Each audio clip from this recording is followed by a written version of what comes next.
Jai Swaminarayan. Today we are reading Loyā 10 of the Vachanamrut, titled Remaining Uninfatuated. On the morning of Magshar Sudhi the 8th, Samvat 1877, or the 13th of December 1820, Shriji Maharaj was sitting on a large decorated cot in Surya Khachar's darbar in Loyā. He was wearing a white dagli made of chintz and a white sorval. He had also tied a white veito around his head. At that time, an assembly of munis as well as devotees from various places had gathered before him. Thereupon, Nityanand Swami said, "In this world, there are some people who have such affection for those whom they'd be attracted to and other objects that if they were to be separated, they would not be able to live. And there are others who also have affection for people whom they'd be attracted to and other objects, but it is not as intense. Hence, if they were to be separated, they would survive. Thus, there are two types of people. Now, if the former affectionate person who involves themselves in worldly life with affection were to meet God, they would become attached to God in the same way, i.e., if they were to be separated from God, they would not be able to survive. Moreover, if the latter person with less intense affection for worldly life were to meet God, they would have less intense affection for God as well. Granted this, is the difference between these two types of people due to karmas, or is it eternal?"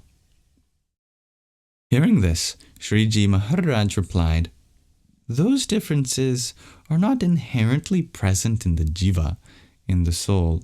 Instead, they arise as a result of karmas, of actions. How does this happen? Well, when a jiva, a soul, performs a karma, an action, the force of its vrittis, the concentrated power of thought, can be of three levels: mild, intermediate, and intense. The force with which the vrittis attach themselves to the object determines the effect of the karma upon the jiva. As a result, three levels of affection arise due to these karmas." Again, Nityanand Swami asked, "Granted that fact, do the three levels in the force of the vrittis occur as a result of the gunas, which also come in three, the qualities of rajas, tamas, and sattva, or is there some other reason?" Shriji Maharaj replied, "The three types of differences are not due to the gunas. Rather, when only the indriyas, the sense organs, indulge in an object, then a mild force results. When the indriyas indulge in an object along with the mind, an intermediate level of force develops. When all three, the indriyas, the mind, and the jiva, combine and indulge in an object, then the vrittis develop an intense force. Even if that intense force affects only the eyes, the other indriyas would follow, and the force would affect them as well. In this way, whichever indriya is primarily affected by the intense force, the other indriyas follow. Moreover, that intense force affects all three types of people: rajasic, sattvic, and tamasic. In fact, such intense force is present in each of the indriyas. Thus, affection for objects arises correspondingly." Then Nityanand Swami asked, "Why does they do not develop affection for God with such an intense force?" Shriji Maharaj said, "Good and bad behavior is determined by the factors of place, time, action, meditation, scriptures, initiation, mantra, and company. So, if one attains favorable places, times, company, etc., then one develops affection for God quickly. But if one encounters unfavorable places, times, etc., then one would develop affection for objects rather than God. Thereafter, Chaitanyanand Swami asked, what should one do in adverse times? Sriji Maharaj replied, whenever and wherever times are adverse, one should abandon that place for another location. That is, one should not stay there where the factor of time is adverse. In fact, time, in the form of Satya Yug, the age of truth, Treta Yug, Dwapara Yug, and Kali Yug, the age of darkness. I'm not sure what the other yugs translate to, but I will look that up soon. These all exist both externally and internally. So, when Kali Yuga is prevalent within one's heart, one should not visualize the form of God within one's heart. Instead, it should be seen externally, before one's eyes. Then Muktanand Swami asked, how can one distinguish whether a mild, an intermediate, or an intense force prevails within someone's heart? Sriji Maharaj replied, when the force is mild, one would harbor the same feelings on seeing a young person whom they may be attracted to, a young adult whom they'd be attracted to, or an old person whom they'd be attracted to. Why? Because only the vrittis, the concentrated power of thought, of the indriyas, of the senses, have become involved. Consequently, a mild force has developed. When the mind unites with the indriyas and they see the three types of people whom they'd be attracted to, then no base thoughts arise towards the young or the old. But base thoughts certainly do arise towards those whom they'd be the same age of. And disturbance is experienced. This should be known to be an intermediate level of force. But when both the mind and the jiva, the soul, combine with the indriyas and look at these three types of people, then base thoughts arise towards all three types of people and a disturbance is experienced. In fact, one would experience such base thoughts even on seeing one's own parent or sibling. This should be known as an intense force. Then Brahmanand Swami asked, suppose a person notices the distinction between the three types of people and notices their beauty and lack thereof. Yet they do not experience any base thoughts. Which type of force is that? Sriji Maharaj said, having realized an object to be the cause of intense misery and having contemplated upon that fact, one attributes grave drawbacks to that object. The contemplation of those drawbacks in the mind then leads to those drawbacks being acknowledged by the jiva.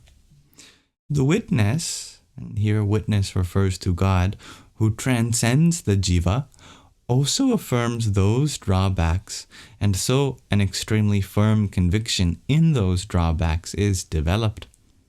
Thus, when the vrittis of the indriyas enter the object, the mind and the jiva also go along with the vrittis. But since the jiva's deep conviction of the drawbacks in the object pierces the mind and indriyas, even though the object is seen and fully recognized, still an intense aversion arises for it. For example, if a snake's venom is dropped in a bowl of sweet milk, and one sees the venom being added, then even though the milk appears exactly as before, an intense aversion for it prevails in one's heart. Why is that? Because one has realized, if I drink the milk, I will die. Similarly, such a person has realized, this beautiful person whom I may be attracted to is an obstacle on the path of liberation, and they can be the cause of extreme misery in this realm and in the higher realms.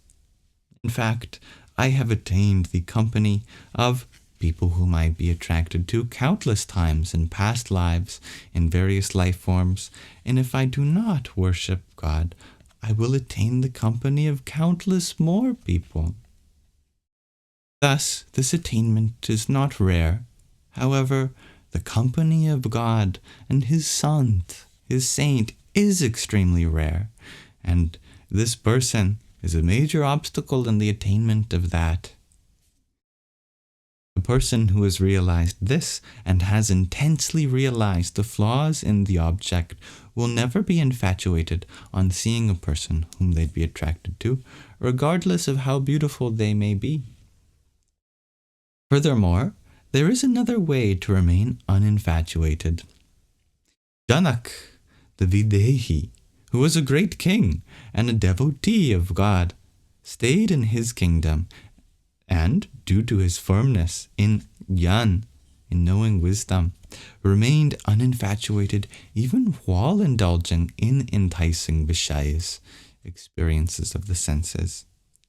Similarly, a devotee with Jnana, like Janak, harbors the thought, I am the Atma, the true self, pure, Chaitan, unchanging, the embodiment of bliss, and imperishable. Vishais, experiences of the senses, like people who might be attracted to, and other things, however, are full of misery. They are vain, perishable, and jad. With this thought, they believe only their own self, the Atma, as being the embodiment of bliss.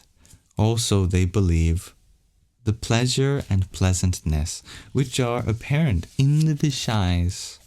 In other words, sounds, touch, etc. are only experienced due to the Atma. But when the Atma leaves the body, that which was once pleasurable becomes miserable.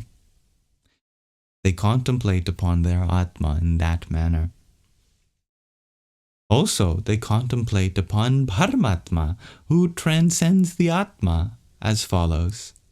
I have attained this Jnana, this knowing wisdom of the pure Atma, which transcends Maya, material existence, by the grace of the Sant. That Sant is a devotee of God. Moreover, that God is the Atma, the self of even Brahman, the ultimate reality, who is the Atma of all. He is the Atma of Akshar, and is also the Atma of countless millions of muktas, liberated beings. I am the Brahma Roop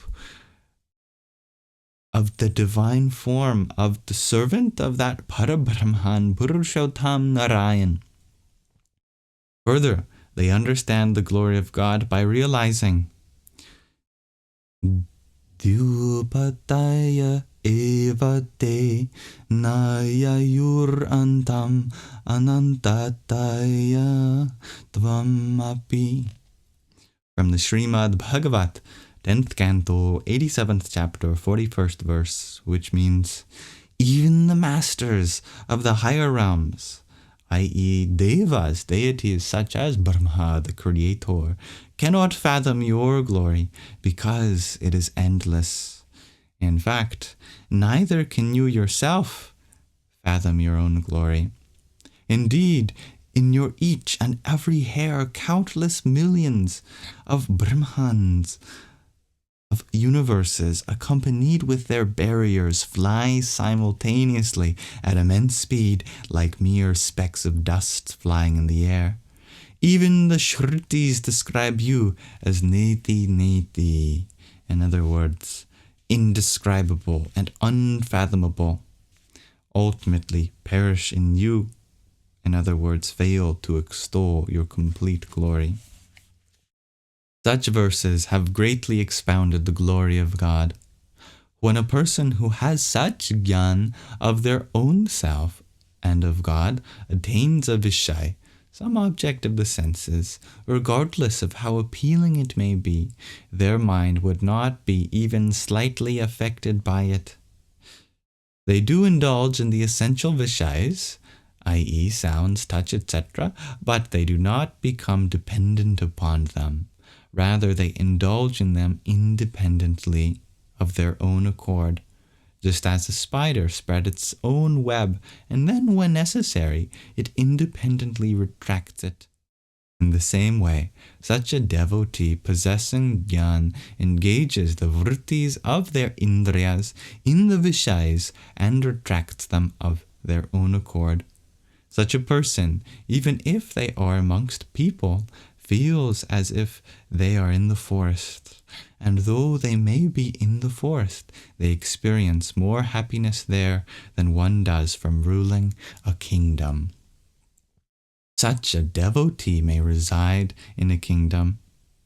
Thousands of people may be under their command, and they may be wealthy, but they themselves do not feel, "I have become very great." Furthermore, if the kingdom is destroyed and they beg for food from house to house with an earthen begging bowl, they do not feel, "Now I have become poor." This is because they remain absolutely carefree in their own bliss, and they know the greatness of their own self and that of God. Thus they view gold, dirt, iron, and stones as equal. They also feel equanimity in honor and insult.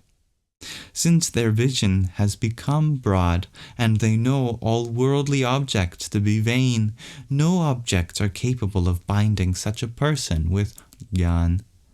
For example, when a person who was initially poor receives a kingdom, their vision becomes broad. At first they may have been selling bundles of wood or doing various other insignificant jobs, but they forget them all and they begin to do important tasks related to their kingdom. Similarly, to such a person with jnana, all objects become vain, and due to that jnana, their vision becomes broad. A person with such an understanding becomes happy. Also, if a person has faith, i.e., they believe, whatever such a great sant and God say is the truth, there is no doubt in it, and with such a belief they do as God and his sant instruct them to do, then such a person remains happy. So these two types of people are happy, and apart from them, others are not happy. Thus the verse, Yascha mudhatamo loke yascha buddhehe bharam gataha, from the Srimad Bhagavat, 3rd Canto, 7th chapter, 17th verse, which means, in this world there are two types of people who experience the bliss of God. Those who are utterly ignorant and have blind faith in God, and those who are perfectly enlightened and have realized God. Those who are in between, though, are troubled. Also in the Bhagavad Gita, it is said in the 59th verse of the 2nd chapter, Vishaya vinivartante niraharasya dehinaha rasa varjam rasobhyasya param drishtva nivartate, which means the sense objects recede for a person who abstains from indulging in them. However, the longing for them does not subside. The longing subsides only when their vision reaches. In other words, they realize the Transcendental, i.e. God. So, all objects except God become vain to a person whose vision becomes divine in this way. Moreover, the meaning of these two verses is the same. Then Muktanand Swami requested Shriji Maharaj, Maharaj, now please ask the question you are going to ask. So Shriji Maharaj asked, is there only misery in Maya, material existence, or is there also some happiness in it? That is the question. Muktanand Swami replied, Maya causes only misery. Thereupon Sriji Maharaj said, of the three gunas, the qualities of sattva gun, purity, rajogun, passion, and tamogun, ignorance, which arise from Maya, sattva gun is said to give happiness. Furthermore, in this Srimad Bhagavat, it is said, Tattvam yad brahma darshanam, means sattva gun leads to the vision, i.e. the realization of Brahman, i.e. God, from the Srimad Bhagavat, 1st Canto, 2nd chapter, 24th verse. And that the products of sattva gun are jnana, vairagya, wisdom, tranquility, self-restraint, etc. How is Maya in this form a cause of misery? Furthermore, it is stated in the 11th canto, Vidya vidye mama tano. Sorry, that's not tano, it's tanu. One more time.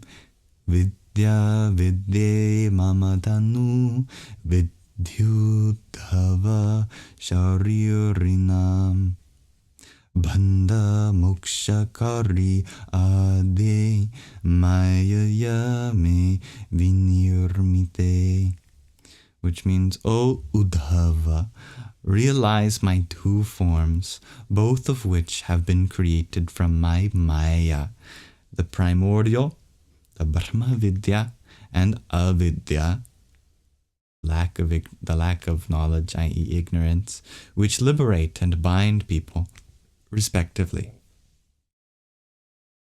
From the 11th chapter, 3rd verse of the same Srimad Bhagavat. So, how is Maya in the form of knowledge, which leads to liberation, a cause of misery? Hearing this question, Muktanand Swami and all of the other Paramhansas said, Maharaj, we are unable to answer, so please have mercy and give the answer yourself. Hearing this, Sriji Maharaj said, to be a sinful person, the form of Yamaraj, the king of death, appears frightful and terrible, with large teeth and a large frightening mouth. They appear black like soot, huge like a mountain, and horrific like death. In this way, his form appears dreadful. But to a virtuous person, the form of Yamaraj appears to be very pleasant, like Vishnu.